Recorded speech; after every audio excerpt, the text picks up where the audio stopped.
Барлықтарыңызға сәлем. Бүгін 14 қазан күніне болжам. Бүгін күнде шаш қайдыруға жақсы күн, жол жүруге де жақсы деп көрсетеді, бірақ задержек бар.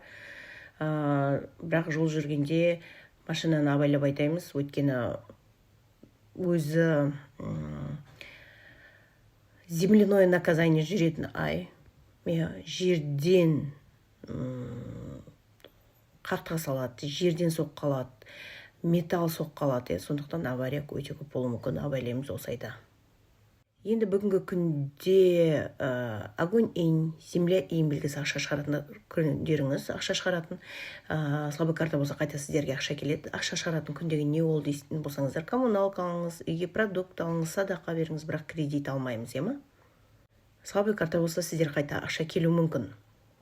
Күннің өзінің энергиясы былайша месячный, небесный добродетель бар күн, бүгінгі күн деп айтқанмен де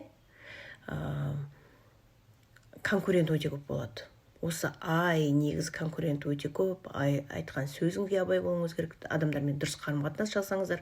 Өткен земляное наказание как бы адамдарға гордость беруі мүмкін, либо солай түсініп қалуы мүмкін адамдарда. Сондықтан орныңызға тұрып алуы мүмкін, жақсы өзін көрсететін, жақсы активный адам, жұмыста болсын, басқа жерде болсын, любой жерде активный адам сіздің орныңызды тартып алады. Сондықтан көзге көрініңіз, өзіңіз активный болыңыз.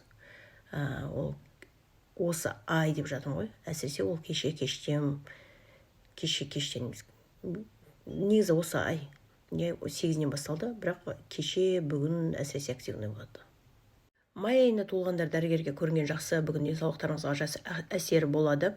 Доңыз жылғылар, немесе база картаңызда доңыз бар болатын болса, немесе ноябрь айында туылатын болсаңыздар, сіздер бүгін сұлусыздар, әдемі көрінесіздер, бойдақ болсаңыздар танысуға жақсы.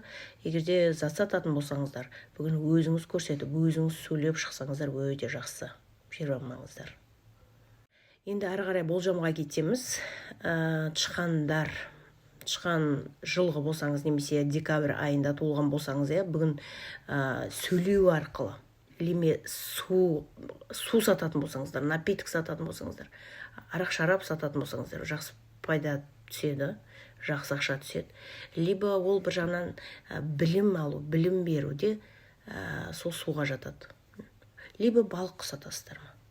Балық сатсаңыздар, жақсы ақша түседі. Күндеріңіз сәтті өтсін. Сиыр жылғы, барыс жылғы болсаңыз, немесе январь айында толсаңыз, немесе февраль айында толсаңыздар, сіздер бүгін барынша еңбек етесіздер, көп шаршайсыздар. Бүгін кәдімгі көп шаршайсыздар деп отырмын, шаршауларыңыз керек. Өзіңіз активный болуыңыз керек.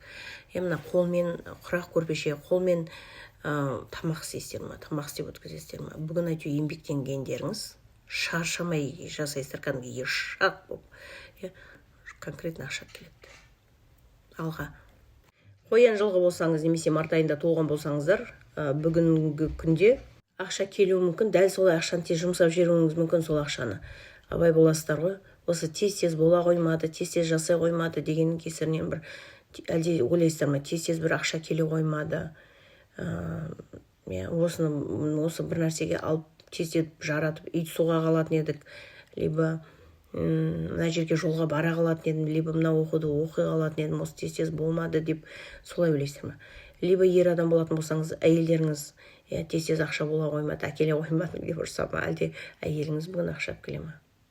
Соны барып жұртын жаратып тастайсыздар ма? Солай да болуы мүмкін.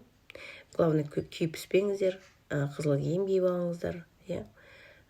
Барлығы жақсы болсын деп тілеймін. Бірақ күннің өзінде ақша түсу керек деп көрсетеді қояндарға, сондықтан шаршамаймыз, күйіп піспеңіздер. Ұлу жылғы болсаңыз, немесе жылан жылғы болсаңыз, немесе апрель айында толсаңыз, немесе май айында толсаңыздар, бүгін сіздерге арналады бұл болжам. Енді бүгінгі күнде әйел адамдармен қарым-қатынаста сәл бір-біріңізді түсінбей қалуыңыз мүмкін. Егерде келін адам болатын болсаңыз, инеңізді абайлаңыз, сөйлеп жатса, демей шығып кетіңіздер. Бұл бүгінге ғана просто энергиясы жүріп тұрған дейтін. Және бүгінгі күнде ер адам болсаңыз, әйел адам болсаңыз, енді жігіті проблема болуы мүмкін, абайлайсыздар ғой. мүмкін ер адам ұлу, либо жылан жылға, либо осы айларда туылған болсаңыз, мүмкін әйеліңіз бен мамаңыз ұрысып қалуы мүмкін, либо мамаңыз бен қарындасыңыз, әпкеңіз, әйтеуір осы, либо жұмысыңызда әйел адамдардың бір-бірімен келіспей қалып жатқанын көруіңіз мүмкін, әйел адам болсаңыз да. Енді бүгінгі күнде ер адам болсын, әйел адам болсын, асқазанға абайлау керек жүкті проблема деп жатыр ғой. Әйел адамдарға әсіресе сквозняктан, салқыннан аяқтарыңызды ауыртып алмаңыз. Либо ревматизм ба, сондай бір нәрсе болуы мүмкін. Мына жамбастарымызды абайлаймыз ғой. Сәтті өтсін күндеріңіз. Жылқы болсаңыз, немесе июнь айында туылған болсаңыздар, бүгін көп шапқылайсыздар,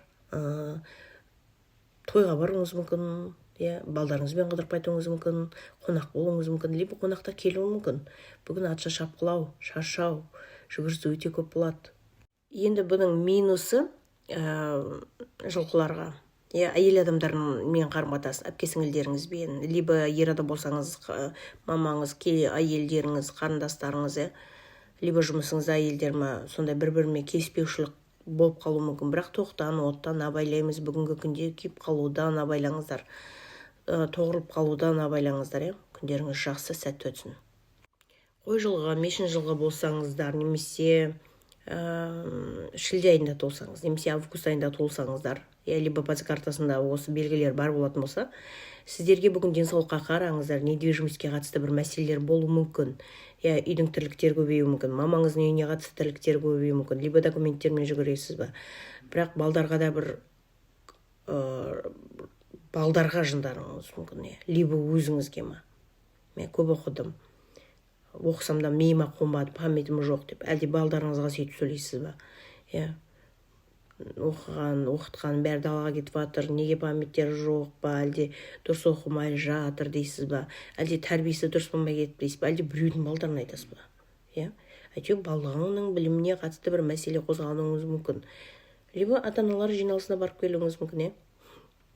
Және әйел адам болсаңыз, шамалы бүгін ашуланбаймыз, денсаулықтарыңызға қараңыздар, шамалы өзімізді қолымызға ұстаймыз. Ал ер адам болса, ер адам көруі мүмкін дейді, әйел адам сонда бір ашуланғанын, мынау кәдімгі сөзге келмей жатыр деуі мүмкін. Сондықтан абай боламыз. Күндеріңіз жақсы өтсін. Тауық жылғы болсаңыздар, немесе сентябрь айында туылған болсаңыздар, бүгін тамағымызды абайлаймыз, бүгін тамаққа қатысты бір мәселе болып тұр. Сондықтан тамақ, стоматит, ауызда балдардың, либо үлкен ұлыңыздың ба, либо өзіңіздің ба, либо күйеуіңіз үйдің үлкен ұлы болатын болса, күйеуіңіз ба, тамағымызды абайлаймыз. Былайынша тауықтардың өзіне бүгін пищевое отравление абайласын деп көрсетеді, асқазаны қорытпай қалуы мүмкін деп көрсетеді. Сүйек, либо бас, мигрень, тамақ қорытпауы, осы нәрсе сол тамақ қорытпаудан болуы мүмкін. Егерде барлығы жақсы, ондай проблема болған жоқ бүгін дейтін болсаңыздар, тілге абай боламыз, және күйеуіңізді кешкілік жібермеңіздер. Жақсы ішіп келуі мүмкін, либо қыздарға баруы мүмкін. Күндеріңіз сәтті өтсін. Ит жылғы болсаңыз, доңыз жылғы болсаңыздар, немесе октябрь айында туылсаңыз, немесе ноябрь айында туылсаңыздар, бүгін металдан абайлаймыз, пышақтан абайлаймыз, кесіп алудан абайлаймыз, және тамақты абайлаймыз, ортаншылдың тамағын абайла деп көрсетеді. Танзилит, сондай бір ангина бір мәселелер болуы мүмкін. Тұмауды абайлаймыз, өйткені осылай тұмау өте көп. Денсаулықтарыңызға қараңыздар. Барлығы сәтті болсын. Бір жағынан ит жылғы, доңыз жылғы, либо октябрь, либо ноябрь айында туылғандардың тілектер бүгін орындалады, періштелеріңіз қасыңызда, тілек тілеңіздер міндетті түрде. Және мына жерде активация берем, прогулкаға шығыңыздар, тілек тілеп, 20 минуттан кем жүрмеңіздер, 20 минут жүріп, прогулкада сол жерде отырып, жеткеннен кейін сол точкаге тілек тілесеңіздер, міндетті түрде орындалады барлық белгіге. Ал ит пен доңыздарға енді вдвойне. Күндеріңіз сәтті өтсін.